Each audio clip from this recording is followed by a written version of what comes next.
Hello, everyone, and welcome to a pastry episode of Beth the Chef because I believe the past 4 episodes have been savoury, so it feels like a pastry episode is a long time coming.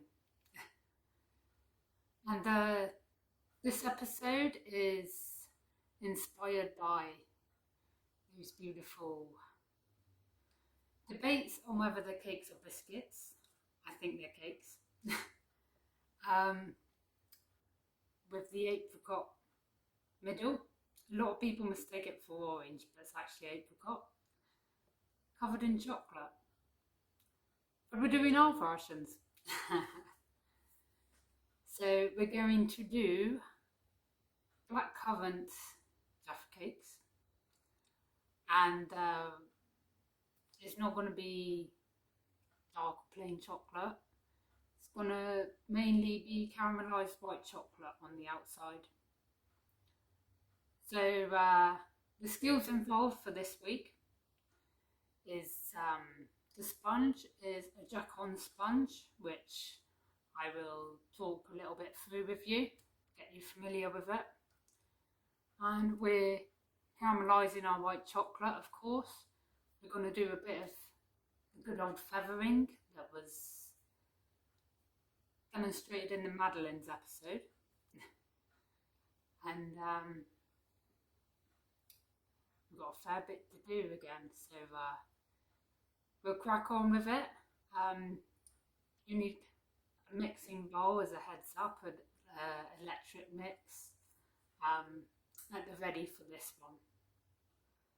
But yes, without further ado, let's cook. Right, so the first step is going to be to make our jelly. So we've got good time for the jelly to set, and obviously while it's setting, we can start on the sponge. The key to this recipe really is you just have to make sure everything's cooled down and cool enough before you assemble. So I'm just going to put the kettle on the boil.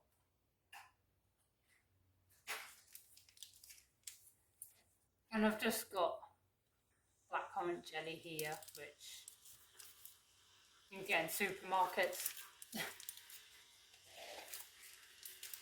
I've got 2 lots. I'm going to make a fair few.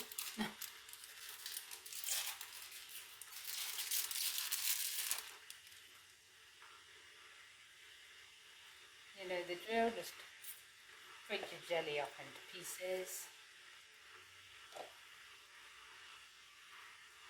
And the measurements are going to be a little bit different because we want the jelly to be a little bit firmer. Well, think of Jaffa cakes. The jelly is like quite a firm jelly in it because it needs to hold its shape. Right, so I've got 2 flat trays at the ready, and the kettle's now boiled.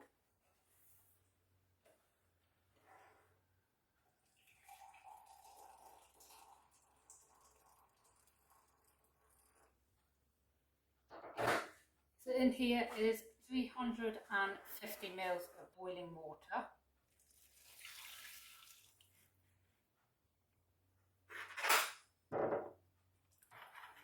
Mix. And once it's dissolved, I'm going to add, same again, 350 ml, but with cold water.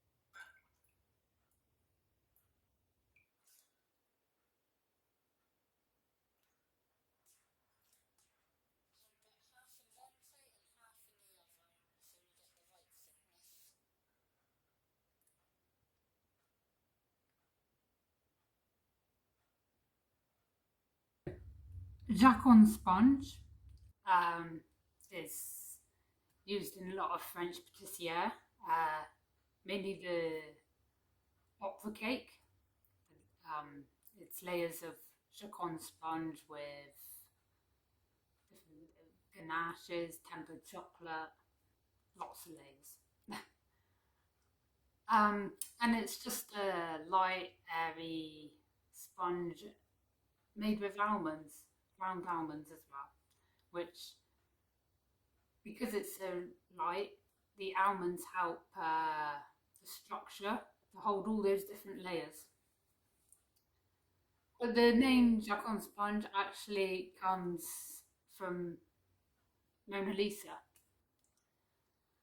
And one question that I questioned myself was, what is the difference between Jacon sponge and Genoese?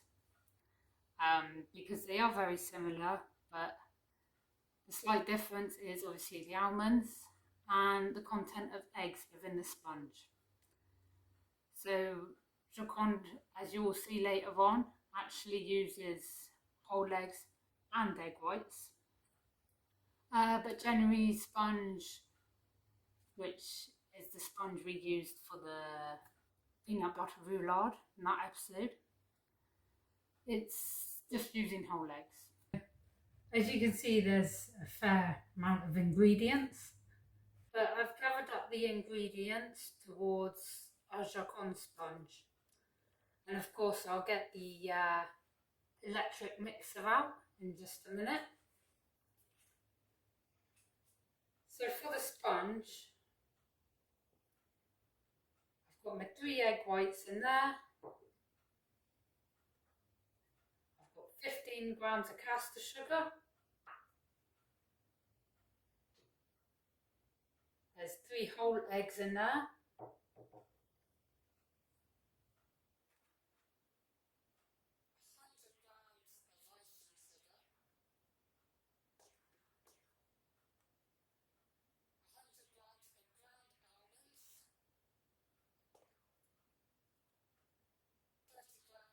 Plain flour, 30 grams of unsalted butter, which I'm just going to melt later on, and of course some good old vanilla extract. So yeah, I'll just get the mixer out, and we'll have to wash the mixer in between because we need it twice to create a lot of air in our sponges. We also mixer at the ready, and obviously I'll go through it before switching it on. So the first stage, I'm going to whisk the whole eggs with the icing sugar and the almonds. And whisk that up till it's almost double in size. Put that in a bowl, leave it to one side, and then we'll whisk our egg whites. You'll see later on, but egg whites, gradually add the caster sugar, similar way to a meringue. So here we are in the bowl, and you can see all the bubbles, it's light and airy. And as it's left to one side, I'm gonna do the meringue base. So yeah, in goes the egg whites.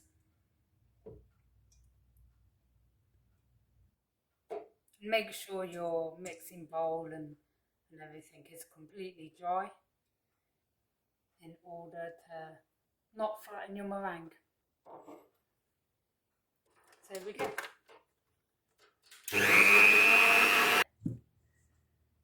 So the egg whites are nice and stiff. And I've just melted my butter. Leave it cool down a little. So while it cools down,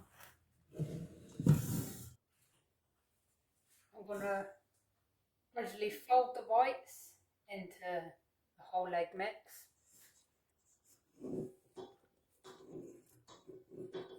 Then we'll fold in the flour.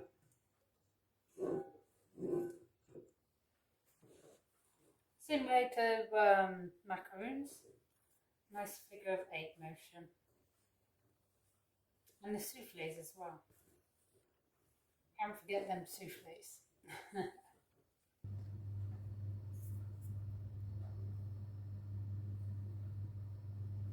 I'm just gradually folding in the flour now.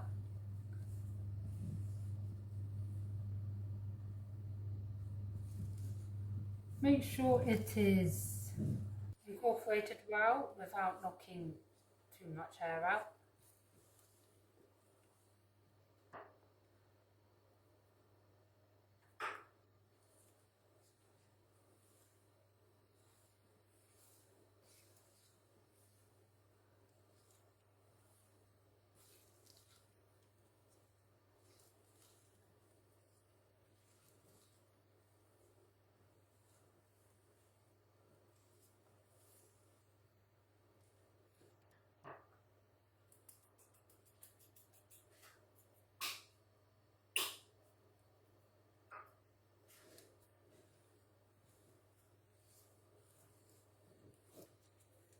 And what I'm going to do, which will help with temperature and reduce the risk of overmixing, I've actually added the vanilla into the butter.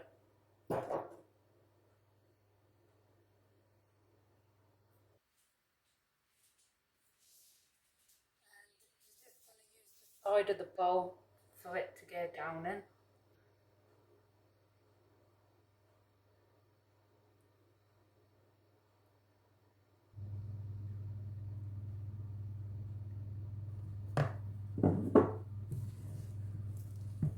And fold that in nicely. So my tray's aligned, the oven's preheated, and same way to jelly, half in each tray.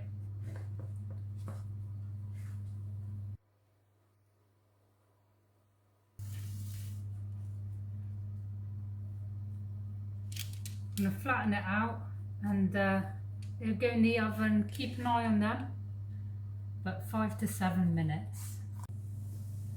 Right, so the sponges have just come out the oven and I've put them to one side to cool down. In the meantime, once you're done in the oven, keep it on, but lower it to 120 degrees. And I've got 360 grams of a good quality white chocolate. And to caramelise it, I'm just going to break it up, break it all up into the tray. And think of it like when you roast potatoes. So it's going to be in for 40 to 50 minutes. But after every 10 minutes, just give the white chocolate a good mix. So for those of you who aren't familiar as well with caramelised white chocolate, it's just the process we'll use in the oven, and the high sugar content in the white chocolate, what we're doing is just caramelising that sugar to create a nice golden brown. It's a different taste as well. And that is where you get the famous chocolate bar with the red and yellow packaging. So the chocolate's all caramelised, and I'm going to put it in a bowl to cool down. Right, so the jelly's starting to set, the white chocolate is well on its way, and I'm just, while everything's getting there, I'm just going to cut and shape our sponges, get them ready. So what you need really is ramekin, and you need a smaller one. So I just show you here. I'm going to use this one for the cake, and this one for the jelly, because as you can see it will fit nicely in the middle, just like a Jaffa cake.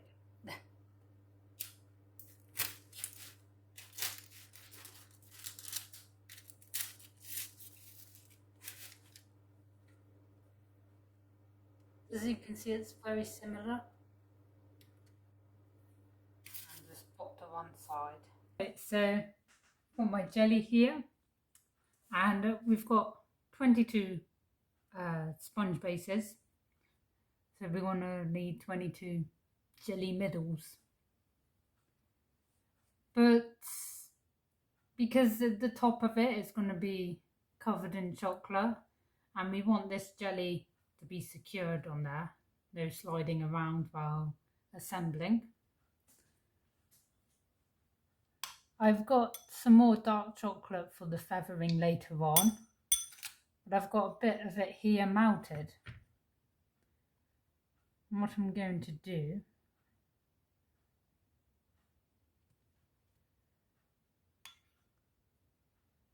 is just, not too much, but dab a bit on there in the middle of the sponge. And it's going to, well, you can guess what's going to happen, but it's going to almost act like a glue.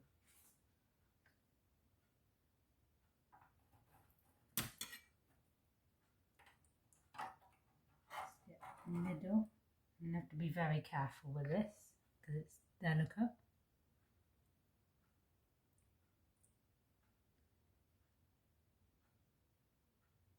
And on goes my jelly topping. And I just have to do that 21 more times. So I've got my chocolate ready, and I practiced on one of them. It's a good job of practice. We learn from our mistakes, let's say. It's very hard to ream out caramelized white chocolate without it being cool enough for the jelly to keep its shape. So we can still do the chocolate. I'm afraid we won't be able to do the feathering. We'll save that for another time. But yeah, we can still use all the elements and still make it look good. So what my plan is, I've melted the dark chocolate, almost tempered it so it's cool enough to put on the jelly. Still got a piping bag, and I've crushed my caramelised white chocolate into smaller pieces now.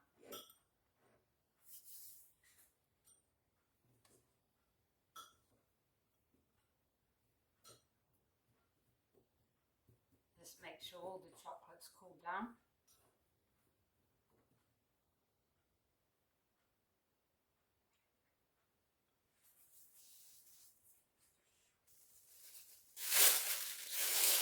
So I'm going to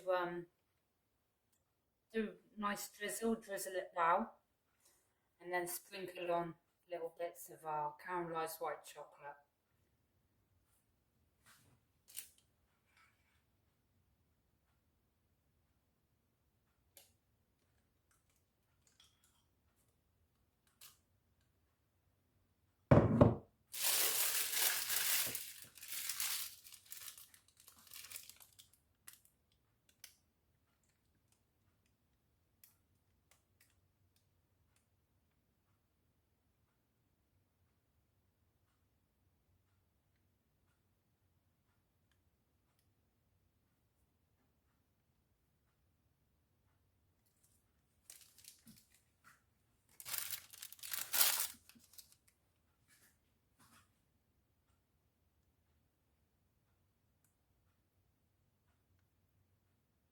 Might try and aim for 1/2 of it.